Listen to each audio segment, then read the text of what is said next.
session 2. The title of this session is New Technologies, Regulation and Operators Perspective. So until the lunch, which is planned to be at 2 p.m., we have 1 hour and 15 minutes. And we have 5 presentations. That's why I propose just to start right now. The second session is about, as I said, new technologies, coverage for next generation access networks, challenges, infrastructure sharing, market analysis, pricing, and also state aid rules for in order to incentivize this development of these new technologies. So we'll start with Fabio Fradella. He's coming from Analysis Mason.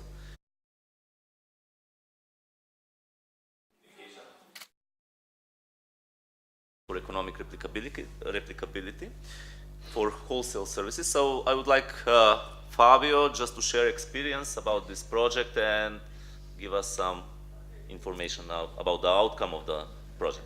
Thank you. Yeah. Yes, you may. Yeah.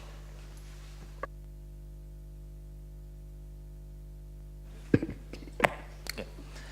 So, good morning, everyone. My name is Fabio Fradella. I'm a principal from Analysis Mason, based in the Analysis Mason Milan office. I mean, for whoever doesn't know us, we are a strategy consulting firm specializing in the TMT industry and with a close focus on regulation.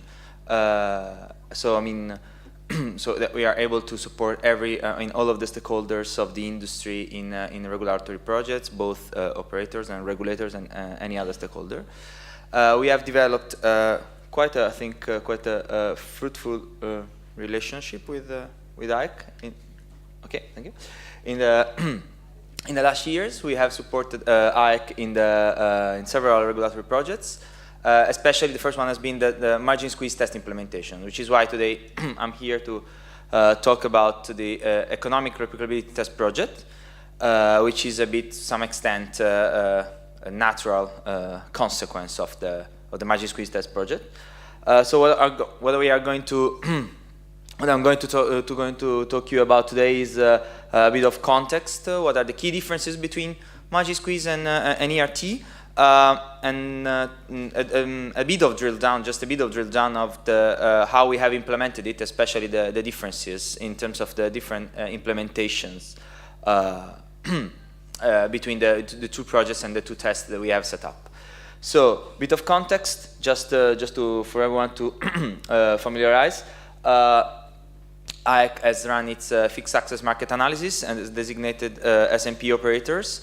And is imposed ex-ante economic replicability test on NGA-based wholesale products on both the two main fixed operators in the country, which are Makedonski Telekom and OneVip.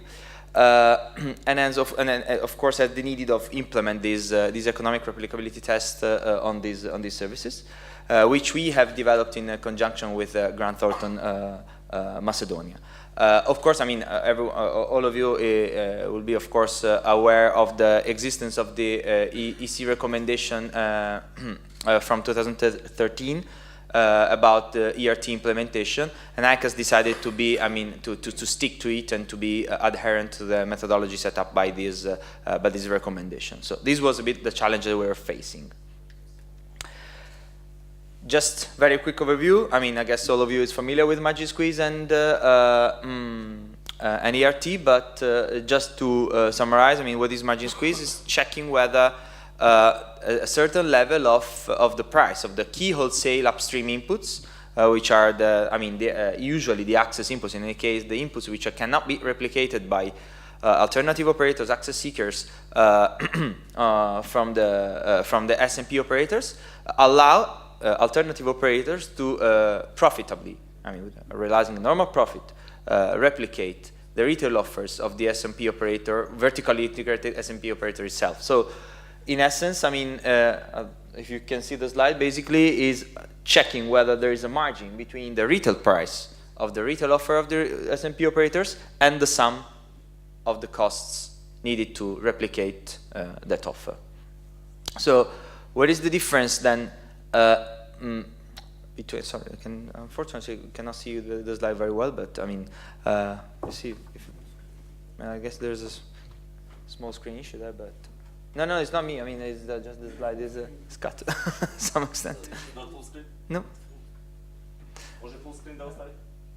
But okay, now okay, now it's better. So so basically,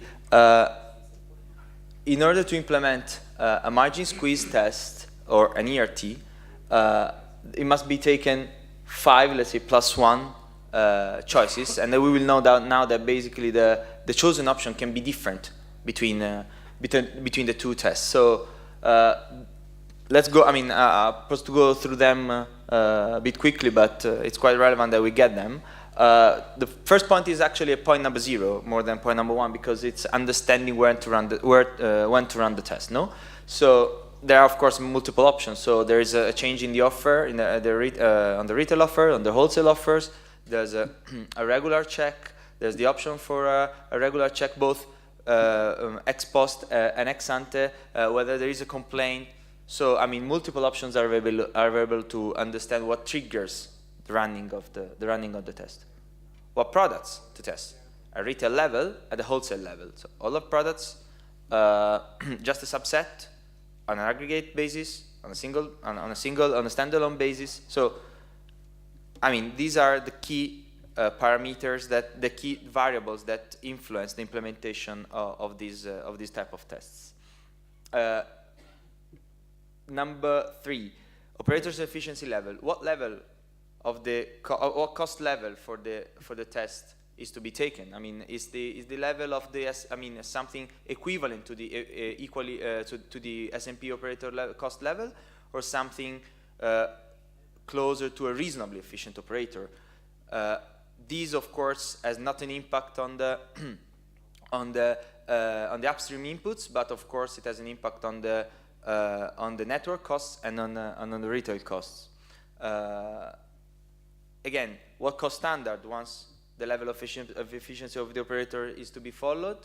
So, typical top-down, fully allocated cost approach, or a more long-run incremental, so let's say a bottom-up, a forward-looking approach.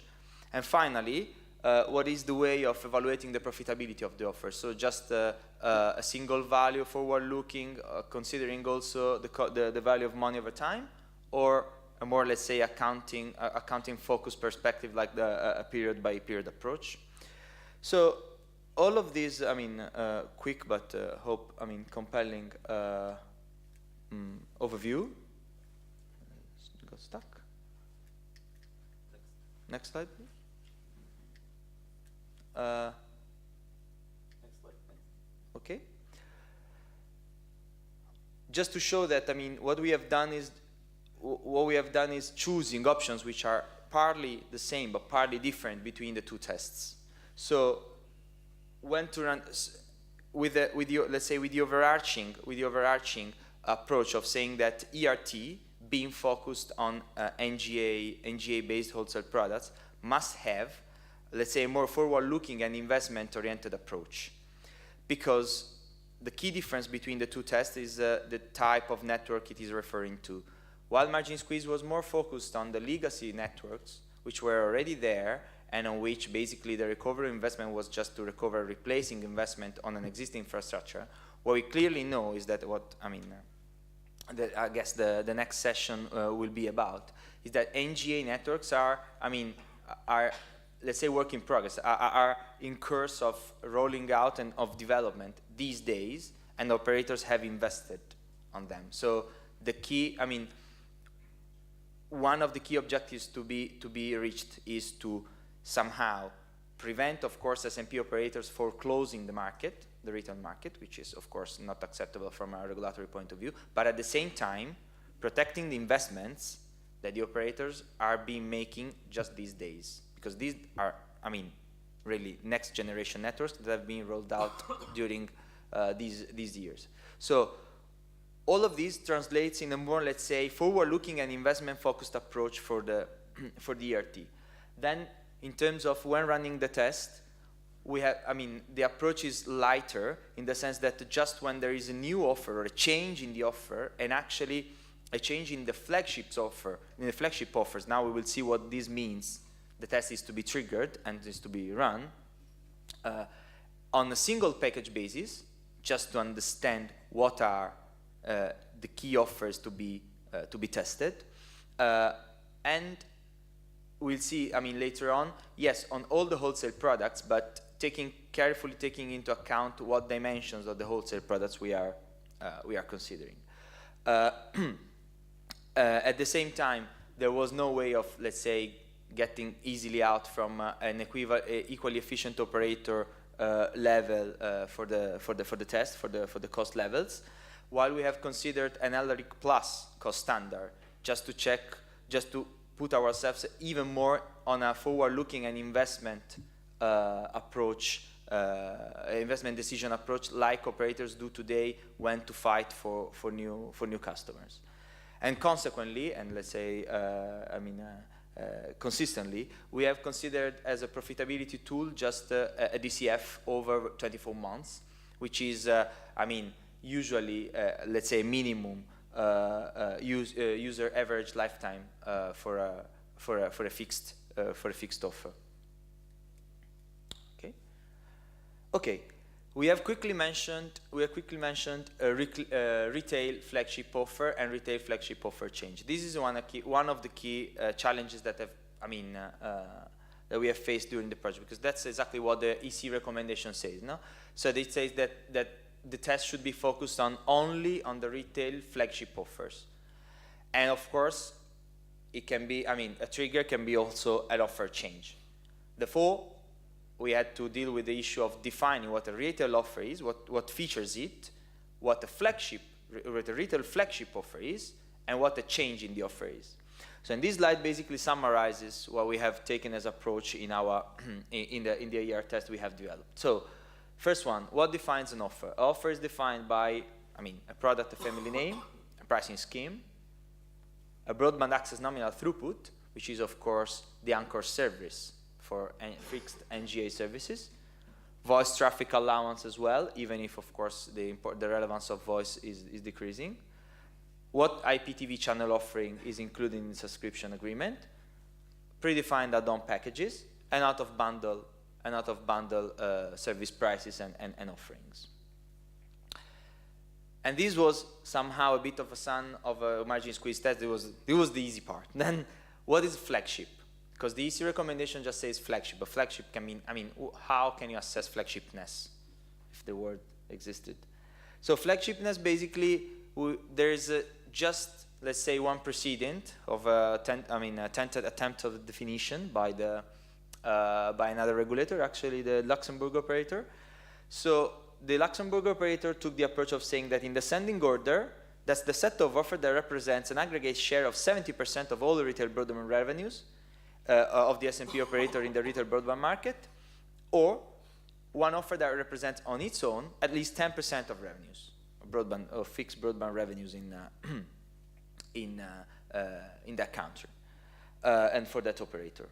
In terms of change definition, of course, what we have said is that just to check whether there are key changes in either in the offer type, so if something targets a different customer segment, in the features that we have discussed, and of course in pricing conditions. So this has allowed us to define in a, let's say, comprehensive and exhaustive way if and when and how to run DRT according to the retail market evolution. Similarly, but in an easier way, on the wholesale side. So as soon as there's a change in the reference offer, the test must be triggered on flagship offers. Okay, next please.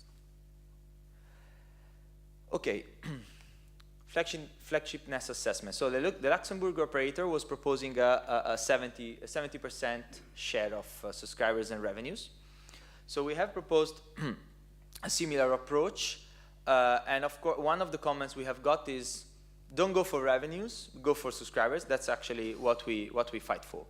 So what we have done is just to run quite a simple sensitivity at market level. What you can see is basically the take-up of revenues and subscribers by NGA-based retail offer at market level in Macedonia. And as you can see, basically, the two curves are very similar in the end. So I mean, there's not much difference whether looking at the revenue or the subscriber criteria. The message here is that, again, that's another key change compared to the margin squeeze test, is that basically you don't have to test the entire market. You have to look and find a reason, I mean, a meaningful trade-off between, let's say, accuracy, but also regulatory burden, in the sense that what you have to test is just the offers that make the market, so the most relevant ones. Always bear in mind that these are forward-looking tests, so you have to run the tests on the forecast provided. And then an ex-post check is always needed, just to double-check whether forecasts were accurate enough and whether you have actually tested the relevant offers in the market. But the key message is that we all know that, I mean, operators have today a very, very long list of legacy offers and very wide book.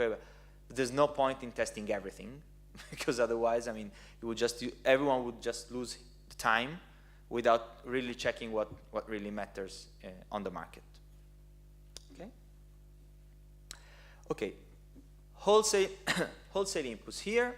Here's where where another small challenge we had to face, because as an outcome of this market analysis, ICE was prescribing to test, let's say, the wholesale, the NGA-based wholesale services, let's say all of them, no? But all of them was declined in a way of saying at every level, in terms of what interconnection. Sorry to go in a bit in technical details, but I mean, we love them, so that's what we like to do as well. So in terms of every interconnection level, saying basically the offer must be replicable, whether an access seeker try to get access at every possible available interconnection level in the country. So we have taken these as the approach. We have set up the test so that it can be run at every access level. So okay, level 1 is not available in Macedonia, but from level 2 up to resale services. While we have left, let's say, the retail flagship offer drive the take-up of the access speed, which is the other key dimension of an NGA-based wholesale product. So it's the flagship offer identifying what are the access bandwidth to be tested, while we have set up a model that allows to test all of the levels of the reference offer which are published and available in the Macedonian market. Okay, if we can go to last, and then promise I'll stop bothering you, is the other dimensions. Basically, it's the operator efficient level, the cost standard for downstream cost, the profitable evaluation and time frame. Here, actually, the approach has been 100% consistent with the 2013 EC recommendation, and we have mostly stick to what we have implemented, previously implemented in the margin squeeze test, with two notable differences. The first one is the usage of LRIC Plus for downstream cost standards for everything, not even for including retail costs. Because again, we wanted to get more to an incremental cost versus incremental revenue logic. Again, an investment decision approach. And as said earlier on, discounted cash flow over 24 months consistently. Every gross add, every new subscriber is to some extent an investment decision by the operators. So what we have to understand is whether this is going to be profitable for the S&P operators, or whether it's trying to, let's say, allow itself to incur short-term losses to foreclose the market and then enjoy extra profits once the market is foreclosed. So again, the spirit of the margin squeeze test, but on a forward-looking perspective, on a subset of offers, just on NGA-based services. Because that's actually the spirit of ERT. I mean, let's say regulation exactly where and when and the way it is needed. That's the way we have tried to implement it in, in collaboration, actually, we have collaborated with IC to support IC in this challenge. Thank you.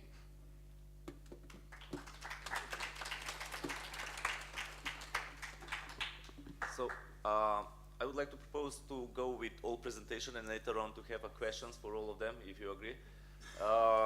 Thank you, Fabio. Thank you. Now I would like to ask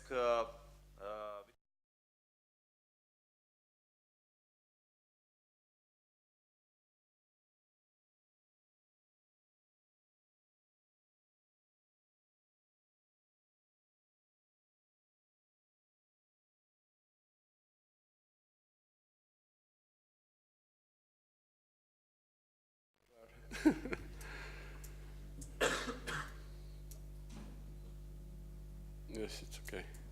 Okay. Thank you once again for kind invitation from our hosts. It's work. Okay, thank you. And I will present you today in the next 15 minutes the situation of development of NGA networks in Montenegro. NGA networks are a prerequisite for development of all modern technologies like Internet of Things, big data, telemedicine, around all other modern technologies. We need to have NGA networks that offer us great ultra high speed, low latency, extremely low latency, and very high availability. Just go quick through agenda. I will talk some words about trends in market in Montenegro, then about development of fixed broadband internet access, just a few words about mobile internet broadband access, some agency activities in the past period for development of NGA networks, goals that I prescribed by our strategy of development information society till 2020 and future plans that we have in Montenegro. Main characteristics of market in Montenegro that in the past few years we had a huge investments from our operators that are high above some average in EU countries. As you can see, they are around 40 or more sector revenues. Also, we have a situation that we have a consolidation in market, that the big players mergers or acquire some small operators. That means that the number of operators is less than a few years ago, and most of users use so-called bundled offers. And you can see different kind of bundled offers, and just I want to stress that two operators offer quadruple play offers. Regarding technologies, different broadband technologies in the fixed broadband access, you can see from this slide that is quite differentiated offer. We have DSL technologies that have most subscribers, but is not so prevalent like it was before 3 or 4 years. We have also big development of FTTH networks. About 30% of users use this kind of access technology, and also cable DOCSIS 3.0 networks with almost 30% of market. Regarding household penetration of fixed broadband access, we in Montenegro at the end of 2018 come with a number of about 80% of household penetration, which is bigger than EU average. I just want to make a note regarding EU average. This is data from the last year that DESI report published in last May, and these days we expect a new report that will show us data for EU for 2018. Also, I need to show you development of access speeds in Montenegro. Over 50% of subscribers using access speeds that are above 30 megabits per second, or so-called high-speed internet access. It's a very big development because before 4 years ago there is no subscribers on that speeds. Also, I can show you that internet traffic in fixed networks are rising rapidly. In the last year, this is data for the biggest operator in Montenegro. Interesting data is about monthly internet traffic per subscribers. It's average, it's about 93 gigabytes per subscribers monthly. Also, when we talk about competition in fixed internet broadband market, we can say that first time in the first half of the last year, incumbent operators fell below 50% of total internet subscribers, and I just want to say that he fell about 30% in last 3 years, and when we compared with situation in EU countries, for those operators in its 10 years to get 10% more market share of new entrants. And new entrants in Montenegro, as you can see, rise their micro share by 30% in 3 years. Also, when we talk about competitions, we look at the geographical distribution of competitions in Montenegro, and as you can see from this slide, about 90% of population of Montenegro lives in the municipalities where the fixed broadband internet access offers more than 3 operators, and only 4% of population lives in municipalities where the fixed internet access offers only 1 operator.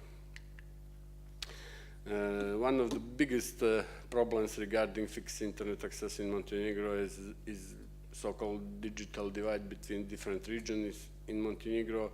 As you can see from this slide, in the coastal area we have big household penetration that I will explain why it is about 100%.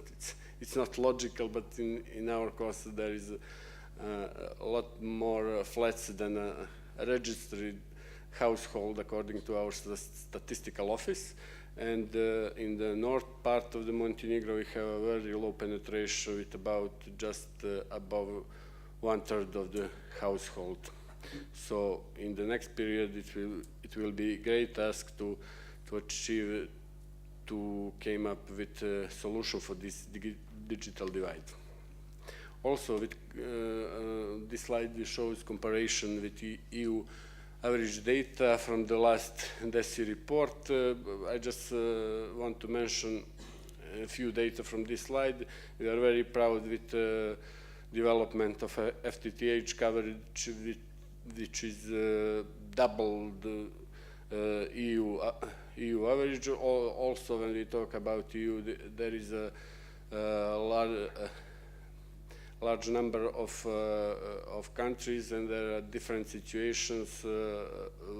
In some countries we have a coverage less than 10%, like let's say in Belgium, Greece, Italy, I think, and in some countries like Portugal, this coverage is above 90%. Also, we have above half of users use so-called high-speed internet access with access speed of about 30 megabits per second. Regarding mobile technology, I just say a few words about 4G development in Montenegro. All 3 operators in Montenegro implemented LTE and LTE advanced technology. implemented carrier aggregation technology.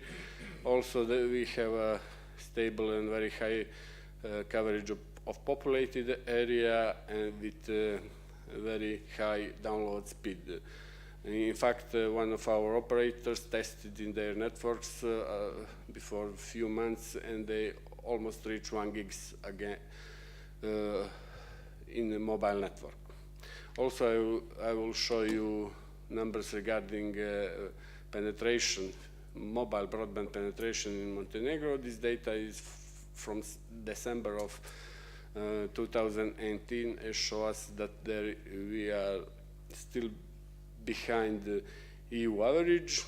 It's about 75% it's 75 penetration according to the number of population, and also regarding internet traffic in mobile network, we show us exponential rise like in the fixed networks, but when we compare it, monthly internet traffic per subscribers is 20 times smaller than in fixed network. It's about 4.4 gigabytes per subscribers.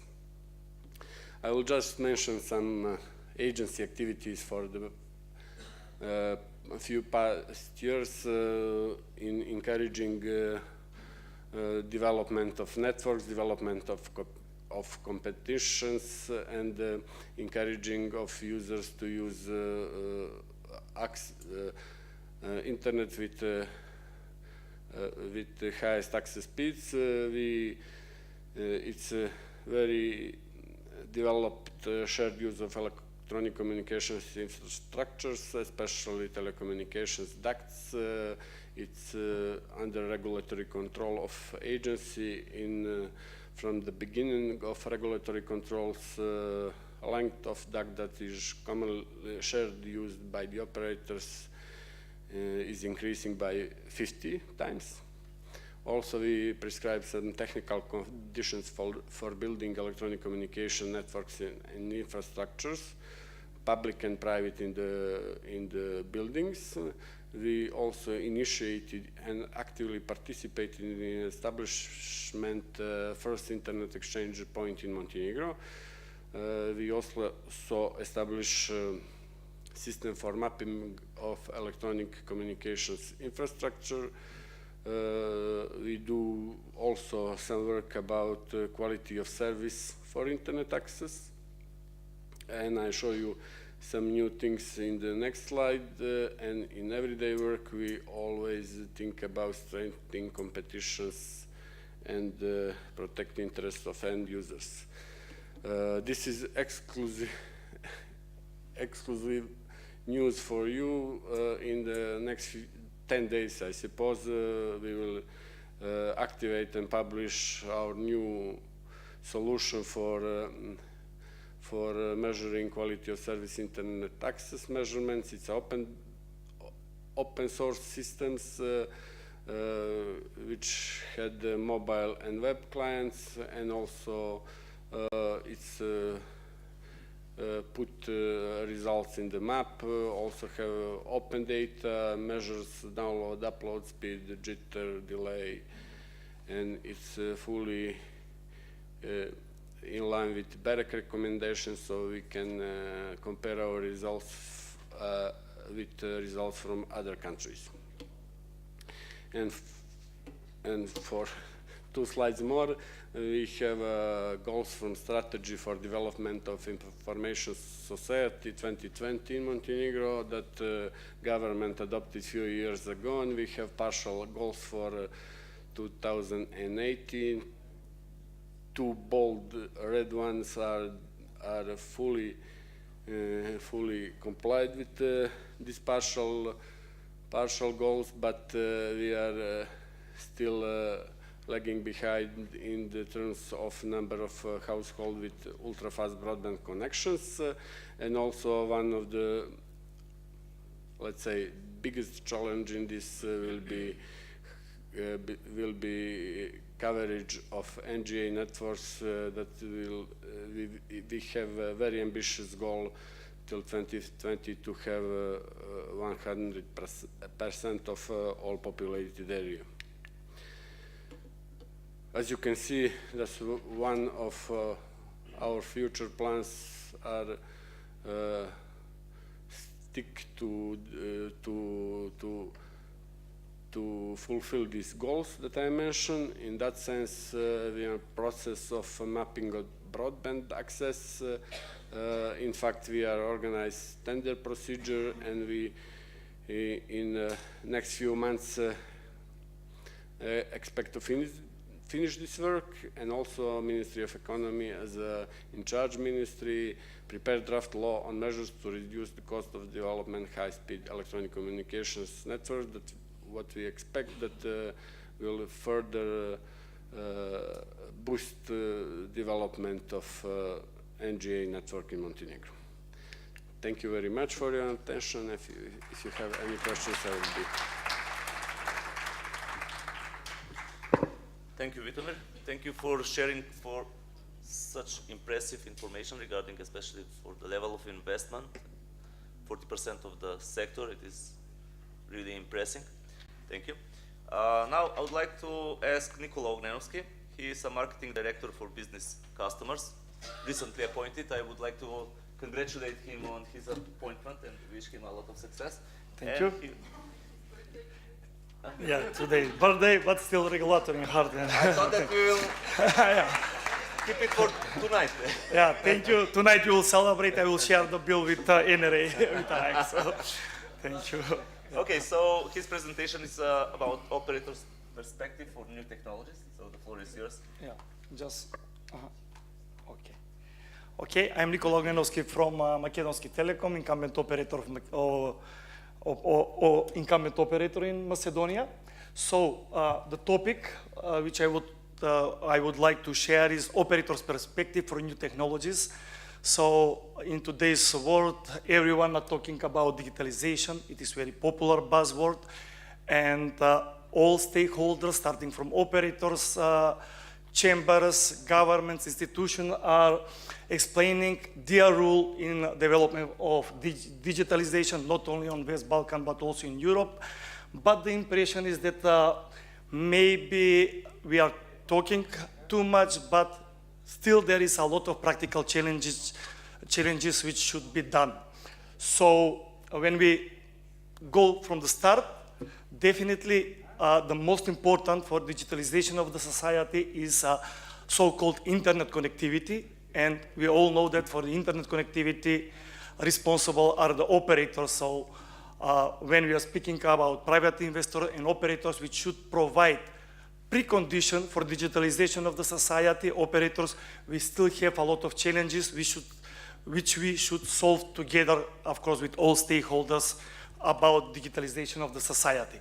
So I will start just shortly, like a presentation in the Montenegro, to compare status of NGN broadband connectivity compared to the European status. I will also use this DESI report, which is 1 year old. We are waiting for the new one, but I think that it will show quite okay picture. Based on the data, I would say that we are follow the trends about the coverage and investment in the European countries, but still there is some other challenges. So when we are speaking for coverage of the next generation access technologies in Europe, before 1 year, it was around 80%. In our country, it is 78% based on the official data, which was done by mapping in the National Broadband Plan, which was published this year. When we are speaking for FTTH, because Makedonski Telecom is investing in FTTH besides other technologies, when we are speaking for coverage of fiber to the premises, in Europe is 27. Makedonski Telecom at this moment, we have 31. So definitely we have to say that even in this parameter, we are quite okay with the investment and deployment of new technologies, although we have a lot of challenges, I would say it again. 4G coverage in Europe, last year official from the European Commission was 98. In Macedonia is 99%, even more. But again, here we are also offering high quality networks and high quality services for our customers. And here is challenge where I will say we are lagging behind Europe. When we are speaking that in Europe, 1/3 of European homes have access to fast broadband access. They are subscribed on this, at least 30 megabits. But here the situation is half of it, 15, which we can discuss what is the reason, but we can conclude that one of the reasons is maybe that we should increase awareness of the benefit of NGN services, not only operators, but all stakeholders here. And of course, we should think about development of services which we will offer to our customers, and they will be really aware that there is benefits of new technology, because at the moment, at least in our country, I don't know how it's in the West Balkan, even if you offer the same price for copper FTTH, people are still not prepared to shift to the FTTH, because really part of them, they are not seeing the benefits. So this is one of the challenges which all stakeholders together should work on it. So just to summarize about this aspect, definitely we are following the European trends. We can do better. Maybe this NGN take-up is quite big challenge. And again, I want to emphasize that really we have to be aware that these investments are with a very long payback period. Because if you do business case for NGN with these price levels in West Balkan, definitely payback period is more than 10 years. So just to put one comparison, if you have some private company and you want to invest and to return money, whether you will be interested to invest in something and to wait 10 years, and in parallel, you are not so sure what kind of regulatory challenges you will face in this period. So this is some kind of simple comparison with what we are facing with. Below is number of subscribers. You cannot see it, but it's the number of subscribers per speed from the report of AEC, where we can see that 100,000 subscribers are on the speed from 20 to 30 megabits. So definitely together with the agency and operators, we have to think how to migrate these customers, which are very close to the 30 megabits, to go on the higher services, which is definitely the goal of all of this. And when we are speaking about the regulatory aspects and the role of regulators, definitely there is two balances which they are facing with. One is offer end user benefits, and of course, together with development of competition, and the other one is market development. And if we put analysis, we will see that definitely about development for competition and benefits for the end user, the perception is that really the regulator done a lot, and really we are in the stage where I believe that it's appropriate time the regulator to go on the next level and to put more focus on development of the market. Of course, in the previous period, we also have discussion and work on it, but I believe that now it is appropriate time just to shift more efforts on this. Why? Because if you look from competition aspect, we have more than 90 notification operators for broadband. We have several serious network operators with infrastructure. We have 2 regulated NGN offers, wholesale offers on the market, even for FTTH and for DOCSIS 3, which is really rare even for Europe. So all regulatory conditions are quite okay. I will repeat it that also we have MVNO regulated offer, very low wholesale access fees, and of course, in the top of it, roaming regulation. From this aspect, I think that almost all remedies are already implemented, and yes, we did everything we can do together for the market. Now the next step is really this development, where I think that now we can go together for better for the society and digitalization. And I think that when we are speaking for market development, definitely I will salute the initiation of the National NGN Broadband Plan, which is definitely the first important step for market development and decreasing this digital gap, which is really a risk between urban and rural areas. And definitely there are positive points from the NGN Broadband Plan, which are for the good of the market and the development of digital society. I will say that this is the flexible investment model, which will give opportunity for the operators, big one and small one. There will be price compensation of social families. Representative for ministry will have, I think, more presentation for this. But definitely there is several moments which are really useful and will contribute to development. But of course, I will again say that we should be careful, this national broadband plan, not to disturb market forces which are at the moment on the market and investment of the private investor, and to be careful with the implementation, because definitely there is challenges with this. And we are coming to telecom position on this dramatically changed market. Definitely we are living of the time of data tsunami and the challenges of the risk of increasing this digital gap between rich and poor, urban and rural, and other gaps which we have to find solution. And again, I will repeat that definitely telecoms are hub enablers who will provide these digital highways for all players on the market which are on the picture to come to the customer and to offer their innovative services, smart solution, and to develop this digital society. But of course, operators' perspective for a new wave of investment, because we are coming off the moment where we have to invest in new technologies like FTTH, 5G, and everything else, and to connecting everyone to the opportunities using technologies for good. There is, I will say, several conditions which are necessary in order to succeed together in this story. This is predictable regulatory environment, definitely. Like I said, payback periods are very long.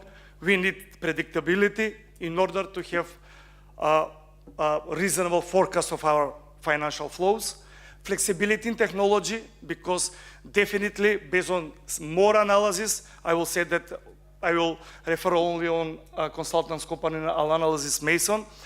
Based on their analysis, in Macedonia, it is profitable to be covered by FTTH only 44%, which means that it is not reasonable to cover FTTH 100%. So that is why we need flexibility in order, from our business aspect, to mix all technology. I'm speaking for 5G, I'm speaking for hybrid solution, VDSL and vectoring, in order to contribute to the society. Equal treatment for all players. On West Balkans, still we have illegal players which are take our part, they don't contribute to the society, but they are quite good positioned on this market. Over-the-top players are different story, which is on the global level discussion, and definitely it hurt us like operators which are contributed to the national strategies. And definitely we need supporter of the industry from the external factors, because definitely we are facing with a lot of challenges, with a lot of para-fiscal fees which are coming from some third parties, and we are expecting that someone should protect us like an industry. So that is why we are speaking that really we need partners in this, and definitely when we are speaking about this general goal, digital agenda in digital society, we believe that we should go all together, because it is past time when we were bloody monopolies and bloody operators who want to take money. I think that we changed our minds, and now we are really focused on this technology for good. But of course, we cannot go alone. Definitely here are the governments, institutions, municipalities, and everyone has to do their job in order to have digital agenda, digital society. And we truly believe, like operators, that with positive collaboration of all stakeholders, we can succeed in this story. So this is it from my side, I think, yeah. Thank you. Okay. Thank you, Nicola. Now I would like to invite Jana Durneva. She's coming from the VIP operator. She is a digital transformation manager, and the name of her presentation is Digital Transformation. Thank you, Sinisha. Good afternoon to everybody. So, as the previous speaker said, we are living in a digital society. This is a fact, and by this, also the customer habits are changing. Customers' demand is to be always on. On the other side, we as an operator, what we are offering? We offer limited digital engagement, some channel restriction. When you go in the store, it will take a hell of a time to renew or to make a new contract. Still, the onboarding of the customer is done through traditional channels. We have to take a digital transformation as a journey in order to position ourselves from traditional operators to digital service providers. So this means that we have to offer to our customers digital first, we have to have instant response, and we have to offer them self-services. So in order to see where Macedonia stands and are we ready in order to embrace digital technologies, definitely the figures here show that we are ready. We are in majority of categories much higher than what is world average. So definitely Macedonia is ready. And we as an operator, we are taking this journey in order to enable to our customers and to meet their demands. So in order to do this and to onboard on a digital transformation journey, we have to focus on 3 pillars, which is digital customer experience, meaning that we have to digitalize the experience towards our customers, so focusing out towards the customers.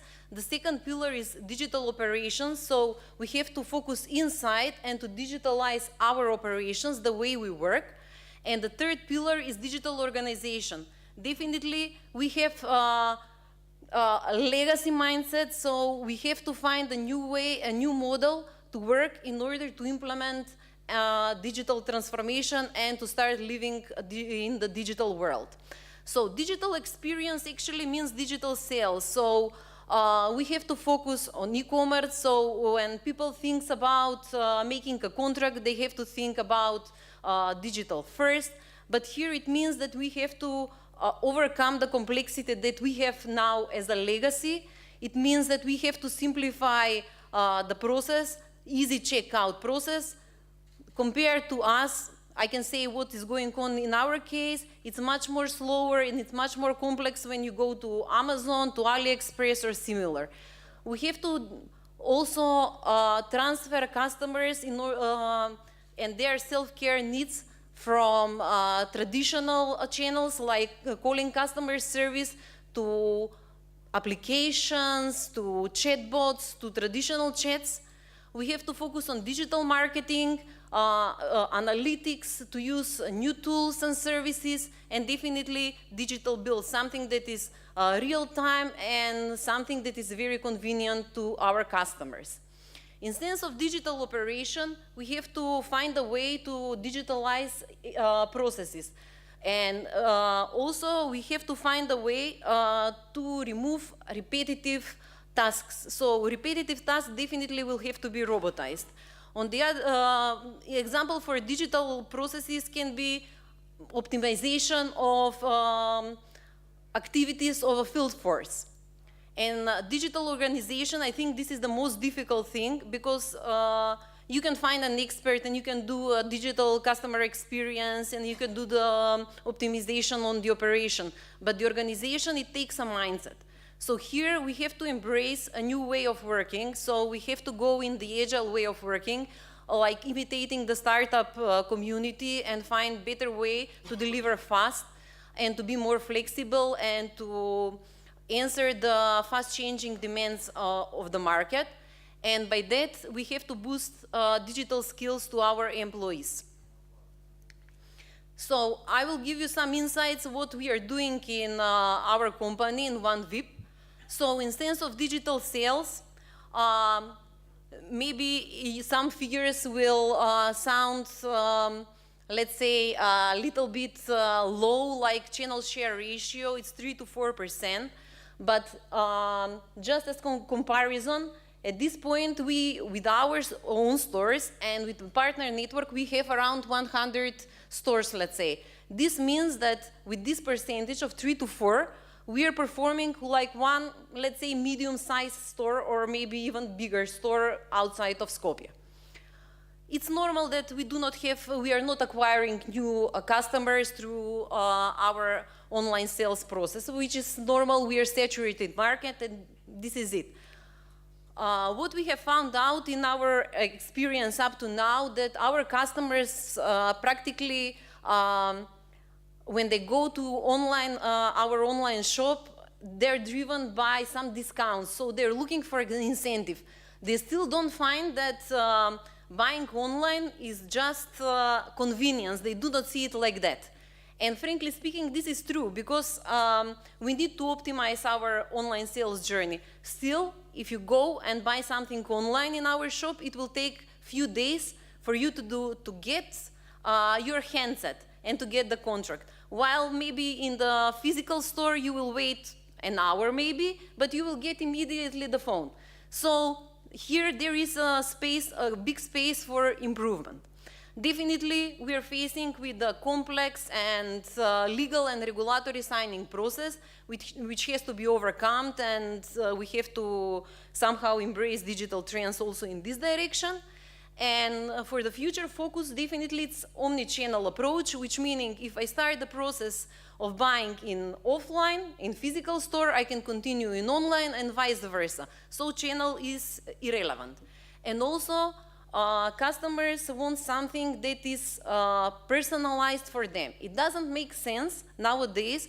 For example, if we have customers that is frequently roaming, it doesn't make sense for them to offer them bundles for HBO or some other TV channels. It makes sense to serve them a relevant content. It means that we have to offer them bundles that will cover their needs for roaming. So the relevance is very important to nowadays customers. Digital care, as I mentioned previously, it covers mobile apps, it covers chatbot. So we have to find a way to decrease number of calls in customer service in the contact centers. One of the activities that we took is we redesigned and launched a new application, Moja VIP. So the trend lines show that after we launched the new design, there is an uptake. This is organic growth. We cannot expect some miracles out of sudden. However, the numbers show that over 20% of our customer base with smartphones is already using our app. So this is quite fine. In order to boost the usage of self-care application, we started to do frequently updates. We analyzed what are the reasons why customers are calling in contact center, and these functionalities that they need, we implement on the application. So by agile approach with monthly releases, we are somehow giving opportunities for customers to get their services on digital channels. Definitely, we see that we have returning customers, so yeah, obviously they're liking our app, and definitely the number of transactions year over year is increased. Maybe you cannot see, but April this year versus April previous year, it's plus 167% number of transactions. Last year, at the end of the last year, we launched a first chatbot that speaks Macedonian. This was quite a big challenge to develop NLP. So this is a chatbot, simple use case. It was innovative approach. We tried it. It turned out to be very popular. So based on some customer preferences, the chatbot is discussing with the customer. He is proposing which kind of smartphone is most suited for the customer. So it created quite a buzz in Macedonia. In the first 10 days, we had over 2 million exchange messages. So in addition to this, it was awarded as a best IT site and best mobile site. The thing is here, it was innovative, it was great, but in order to move further, we have to definitely find a new use cases, because this was a simple use case. So we have to build it with additional self-care functionalities in order customers to be able to use it, and definitely appropriate communication.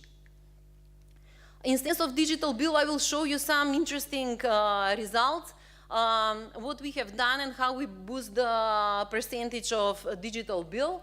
So in the e-commerce, in our web shop, when you go into the funnel, if you put appropriate design, where customers have detailed explanation what they're activating and addressing on maybe ecology to our customers, with appropriate communication, we managed to increase the e-bill consent to double. So previously it was less than 40 or around 40%. People, when they were on our online shop, they were agreeing to take the e-bill. But now with the new design and with new approach, the numbers are definitely doubled. Also, it's a similar approach that we did in the e-bill. With a simple toggle button, you can activate the e-bill. So it's simple, intuitive design. This is something that is driving customers to activate e-bill. So we have comparison here of over 80% increase of e-bill activations. Similar activity we done, we prepared an HTML, so it's different when customer receiving their e-bill. It's in real time, it's convenient, it's a one-click button, so it is, the customers are automatically redirected to our website, so the details about his e-bill number and his email are pre-populated, so with one click he's entering his credit card number and it's already done. It's simple, it's convenient, so, and as we took these measures, we can see uptake of e-bill ratio, so it means e-bills versus total issued bill. And digital organization. This is something, as I said, it's most difficult, and to change the corporate culture, it's extremely difficult. So we are taking different approaches here. So as I said in the beginning, we embraced agile way of working. This means that we are trying actually. We have a few projects that are done on the agile methodology. We created Digital Academy, where our maybe 1/3 or 1/4 of our employees pass different digital skills, starting from agile, starting from big data, starting from machine learning, and so on. This gives very positive results in the sense of also keeping keeping employees as within the company, and we do not have employees leaving. So this will be it, but I will ask now just to wake up ourselves. We have one short quiz, and we have some awards for those that will be fast and that have a knowledge in digital skills. So take your phones, please, and go to Kahoot. You can go to kahoot.it and then enter this PIN code 547276. It's not only the relevance of the knowledge, it's also relevant the speed. So be fast when you're answering your questions.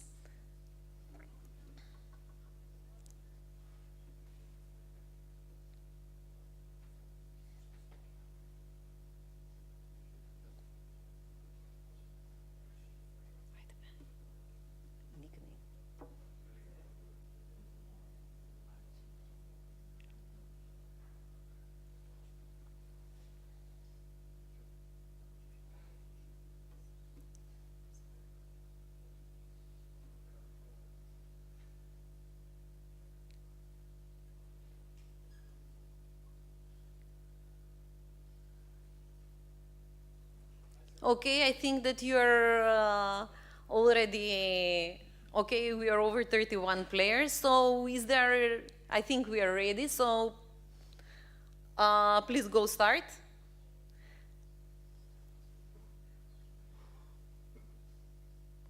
So what does the acronym NLP stands for?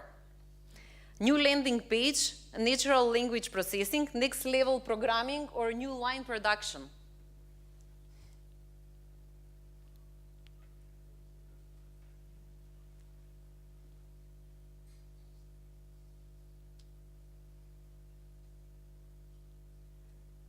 Okay, the time is up. So the correct answer was natural language processing. Please go to next. Slow is first. Well done. Let's go further. Next. What is SEO when talking in context of digital marketing? So, software engineering organization, Samsung equipment option, secondary equity offering, or search engine optimization?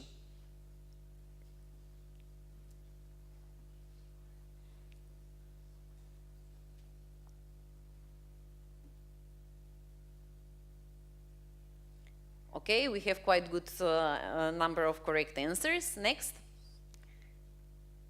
Next. Which of the following is not an e-learning platform? Coursera, Udemy, Pinterest, or Duolingo?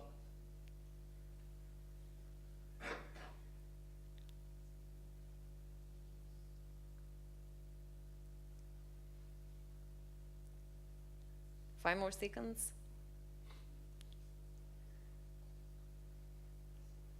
Good. Let's go next. Next. Which one of the following roles is not a part of Scrum core team? Head of regulatory, product owner.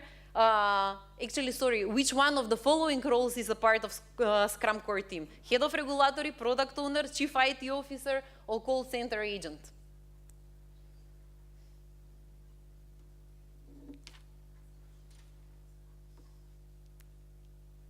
Okay, let's go. Next. What is the name of the social humanoid robot that got citizenship? Sophia, Maya, Siri, or Elizabeth? This one obviously is easy. Телевизорът се изключи. Овой телевизор се изключи.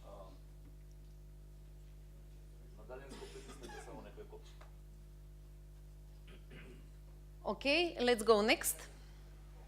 Rain is first, let's go next. What does the acronym RPA stands for? Residential Purchasing Agreement, Remote Process Acceptance, Redundant Parallel Architecture, or Robotics Process Automation?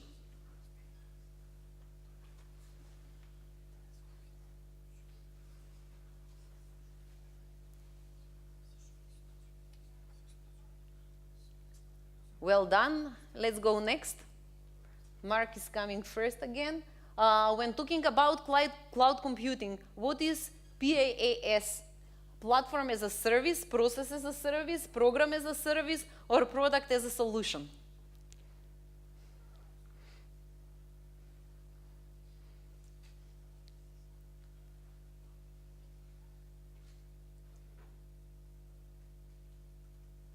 Of course, the correct one is platform as a service. Let's go next.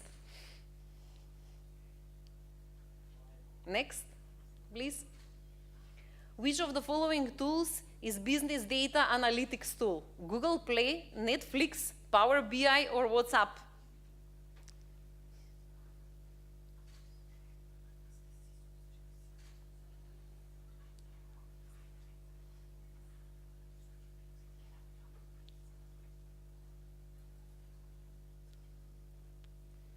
Well done.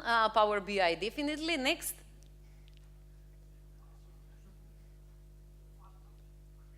What is a vlog? Is it a virtual blog? Is it video blog, video logging, or virtual logarithm?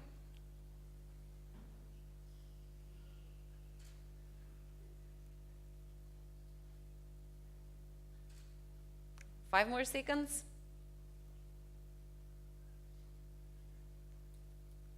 The correct one is video blog. Next, and the last one, I think, this is a question, yes. Which of the following is digital music streaming platform? Spotify, LinkedIn, Viber, or Google Drive?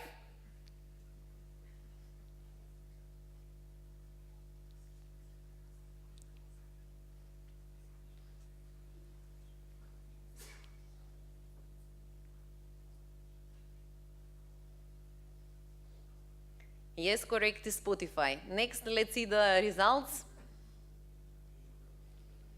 So we have three winners, Mark, Yas, and GM. Whoever that are, please come. We have gifts for you.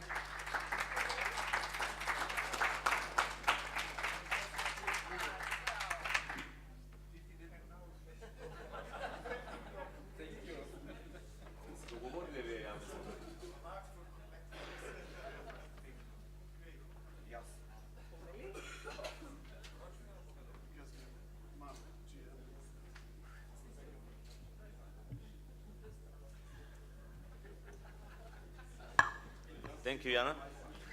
I have a doubts about the competition giving the present to the to the competitor. Well, they are still knowledgeable, so why not? Okay, let's go with the last presentation for today. I would like to invite Sanja Markovic. She's coming from Serbia, EBC Instruments, and the title of her presentation is Emerging Technologies for Digital Future and Efficient Regulation Tools. Thank you. Okay.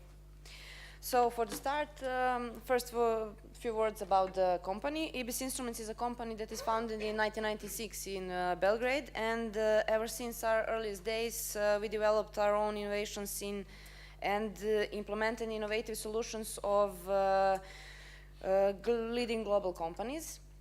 And we keep our pace with new technology trends and with the needs of our clients.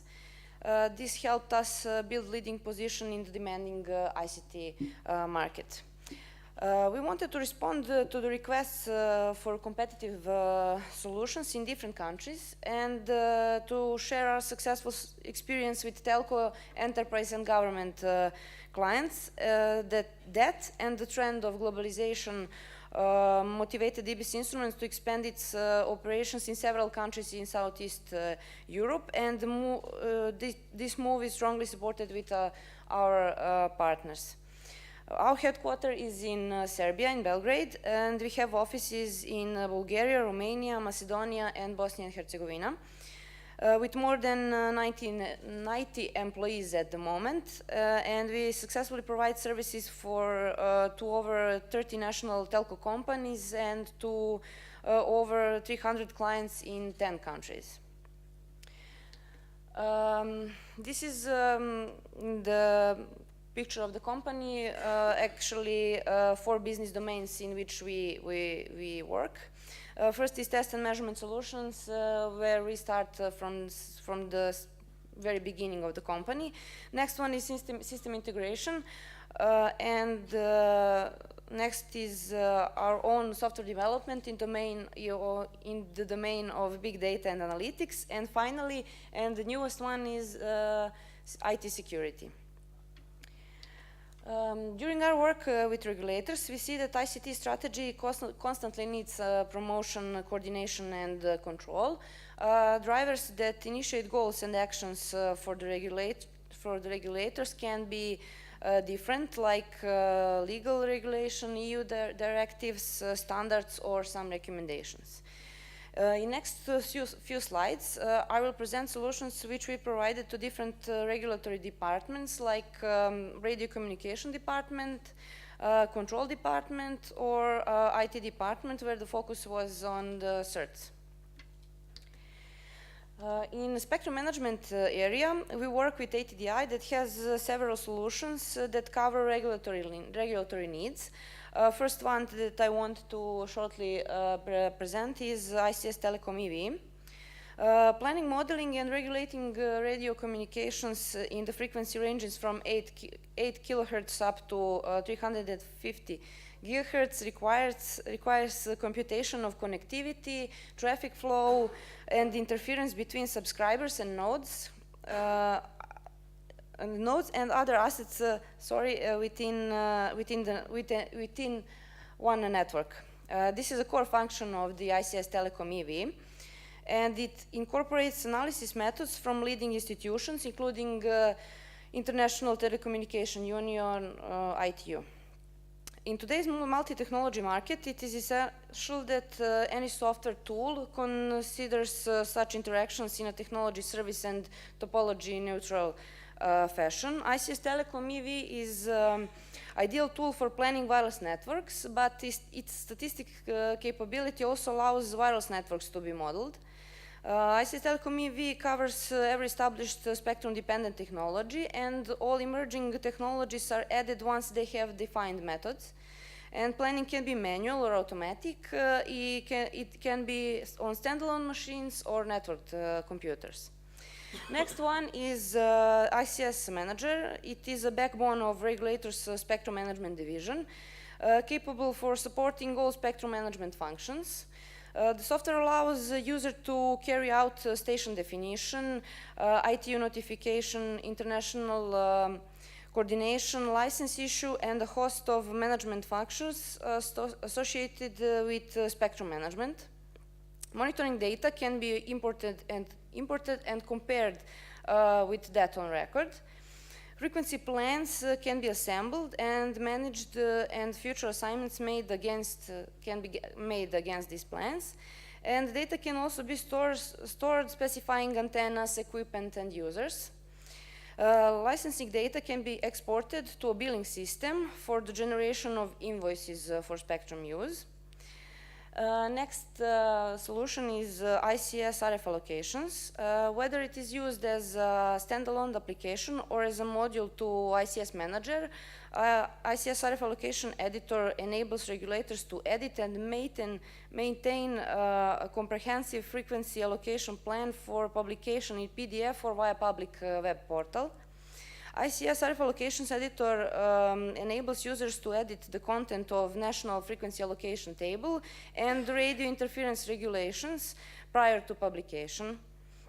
With RF allocations editor, it's easier to customize a national frequency allocation table, whether adding specific services and applications to a frequency band, adding special characteristics and images by service, or by providing multiple hyperlinks to related documents.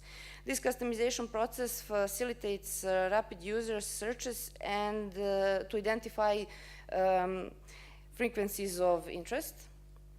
And ICS RF allocations editor manages frequency allocation table and radio interference regulations data for all countries, enabling the analysis of radio frequency services globally and simultaneously.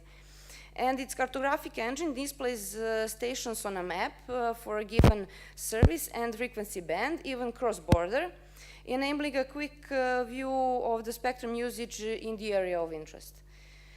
It has a powerful engine, which we say it enables regulators to build and publish detailed documentation about national frequency allocation table. We can proudly say that we finished upgrade of the systems in RATEL, RAC, and EQIP. In RATEL, besides purchasing a new licenses, we have delivered ICS RF allocations editor, and we did optimization of the propagation model in GSM frequency bands for the territory of Republic of Serbia.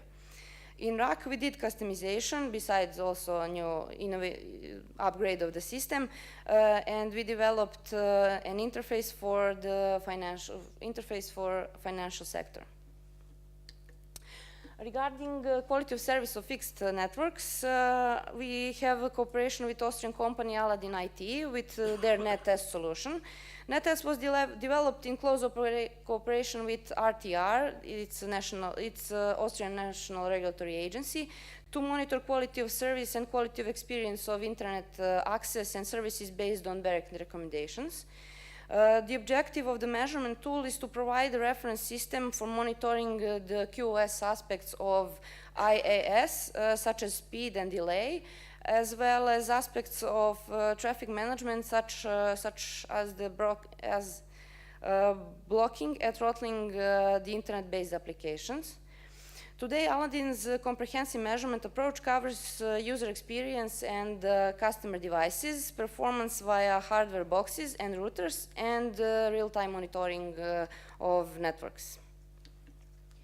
Regarding quality of service of mobile networks. Today's competitive market requires operators to continuously improve voice and data and also video services. Furthermore, the emergency for a number of new technologies such as IoT and 5G have introduced operators to many demanding challenges in network planning and service optimization. Regulators are required to measure multiple networks and multiple technologies, indoor and outdoor, and in order to check competitive service level to ensure best possible coverage and quality of service. Recognizing the importance of the information to users and the telecommunication market in accordance with international standards and the recommendations of international organizations, a national regulatory agency has a duty to take steps to ensure few things like healthy competition between providers, provision of objective information, protection of end user, and development of a reliable electronic communication network. Keysight Nemo provides most complete and flexible set of tools and platforms for benchmark of LTE networks and compare performance of new IMS-based services across service providers and applications. In everyday life, we are surrounded by electromagnetic fields wherever we are. They come from power lines, electricity cables, cellular, radio, or cordless phones, and many other things too. So to protect the general public, Ratel is checking limits continuously, especially in the areas of interest like schools, kindergartens, hospitals, etc. And all those testing should be performed in accordance with the relevant national legislation and EU international regulations. And our partner NARDA is leading supplier of measuring equipment for the EMF safety, RF testing, and DMC in DMC sectors. And the EMF safety products spectrum includes wideband and frequency selective measuring devices and monitors for wide area coverage. And one of our strategic decisions in our company is to go with IT security, which we see as huge, let's say, future things that will come. Demands that today's Security Operations Center has to fulfill are not so simple, and it requires multidisciplinary knowledge so you can be able to answer a lot of challenges. I would name some of them. It's to create and nurture an ecosystem for information sharing and collaborative action. To integrate historically separate functions, IT security, physical security, business units, criminal investigation. One of the challenges is to coordinate collaboration and analysis, and to predict, prevent, discover, to manage, and to learn. To develop and operationalize analytical techniques to identify and detect unusual patterns in behavior that may be indicative to cyber attacks, crimes, frauds, abuse, data loss or data compromise, and in the end to providing preventive actions in terms of improving security awareness actions and educating other stakeholders. And at the end, for all these challenges, we can offer different solutions and services that will fit your needs or environment. And we have to say that we are honored that IKE has chosen to improve CM solution with us, and also to we were available to provide them vulnerability management solution. And Ratel is also gave us a trust to implement CM solution in their premises. And I would also, for the end, like to thank you, our host, for having an invitation for third conference that will be in Ohrid in the next 2 weeks. Thank you. Thank you, Sanja.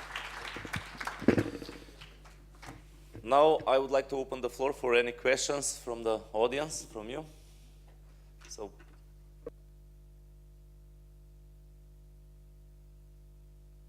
So it seems like we are more hungry than willing to ask questions.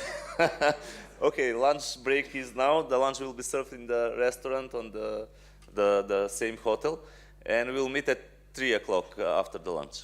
Thank you very much.